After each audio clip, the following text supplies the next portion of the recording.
1982년 중앙대학교 법과대학 법학과에 입학했다.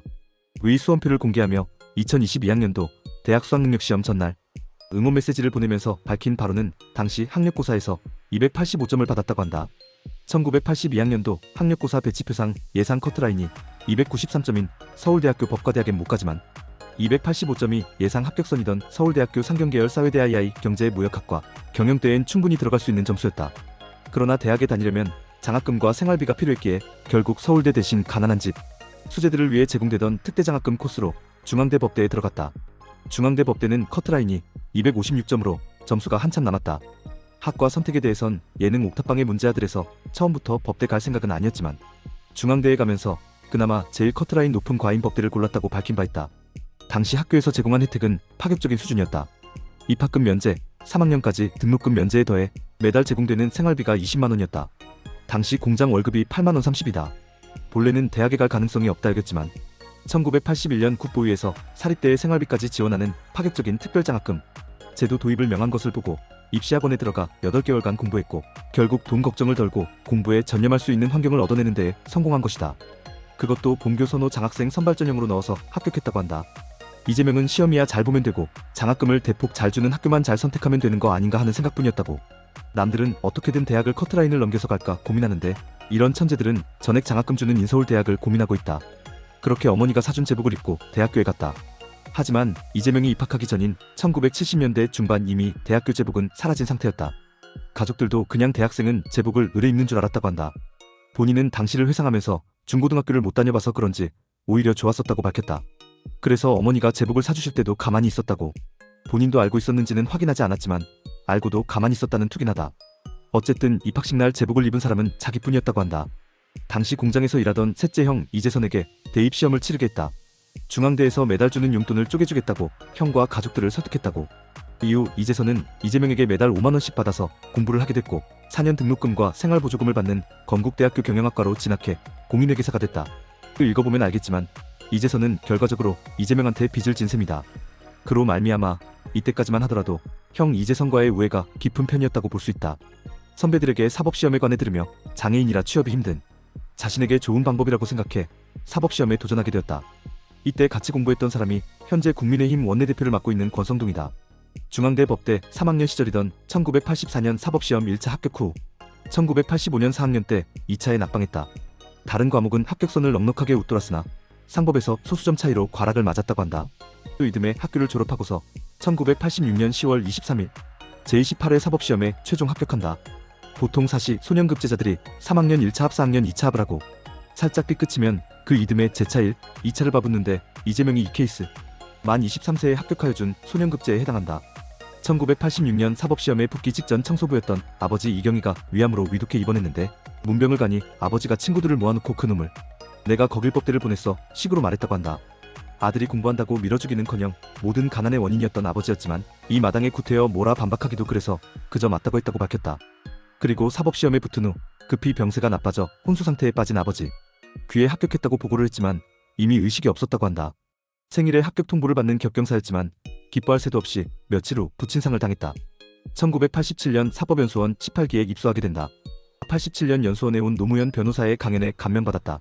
굳이 판사와 검사 안 해도 먹고 살 수 있구나라는 생각과 인권, 변호사로서 살고 싶다라는 생각을 노무현 변호사의 강의를 듣고 떠올렸다고 한다.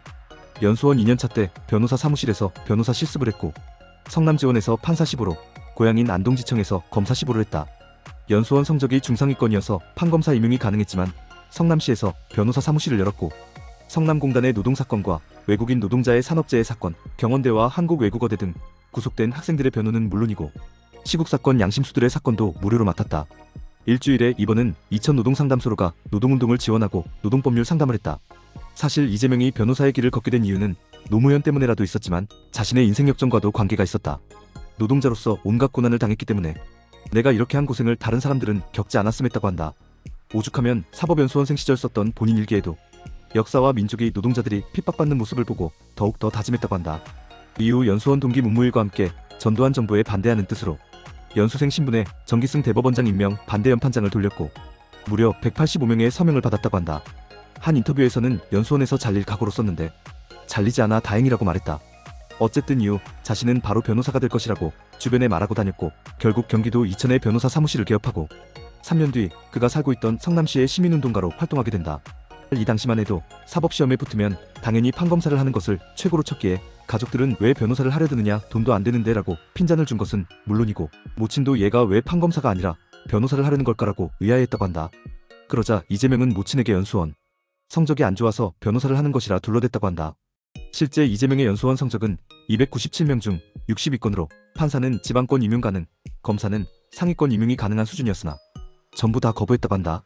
당시에는 연수원 성적이 우수한 이가 판검사 임용을 거부하는 경우는 극히 이례적이었기 때문에 당시 연수원장과의 면담 때 왜 판검사를 하지 않고 변호사를 택했는지 궁금하다.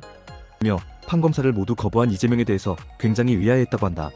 이재명의 연수원 성적이 낮다고 오해하는 이들도 없지 않았다고 한다. 사법연수원을 마치고 나서는 26살의 젊은 나이로 경기도 이천의 노동법률상담소를 차리고 3년 동안 노동자, 농민을 위한 권익활동을 했다고 한다. 잠깐 검사 시보를 했는데 적성에 안 맞아 때려쳤다고 한다.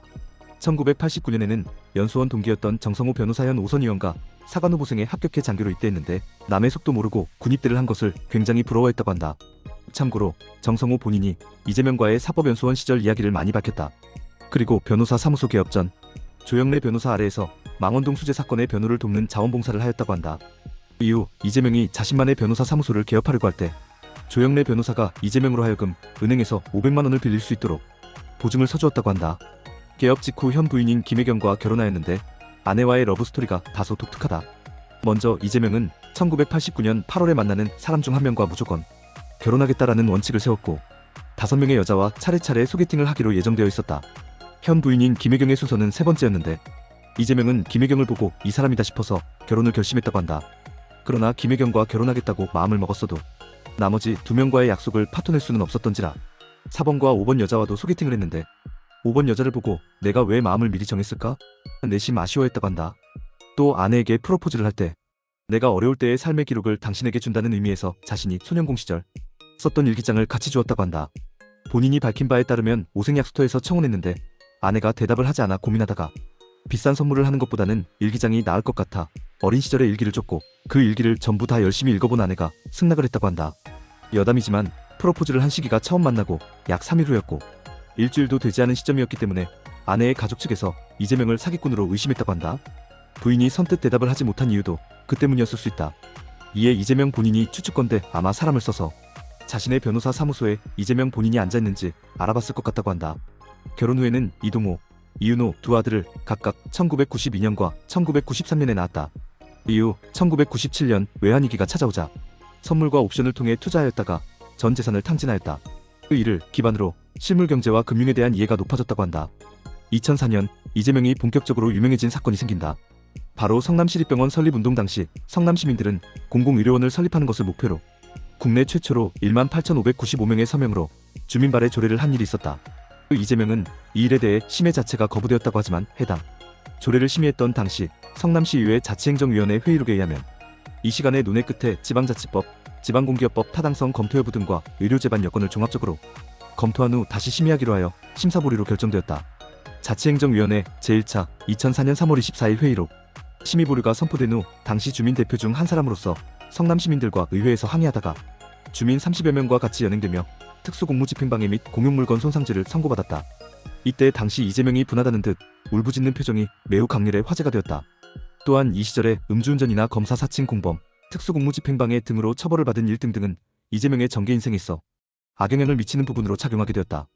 이재명은 당시 범죄 기록을 밝히고 있으며 후일 이재명을 법무부 장관 등 임명직으로 검찰개혁을 시켜야 한다는 여론이 있던 시기엔 임명직보단 현장에 있고 싶다는 대외적인 입장 외에도 이런 논란들 때문에 청문회 통과하기 어려워 임명을 하지 않을 것이라는 너스레를 떠는 소재로 사용되기도 했다. 당신의 생각을 댓글로 남겨주세요.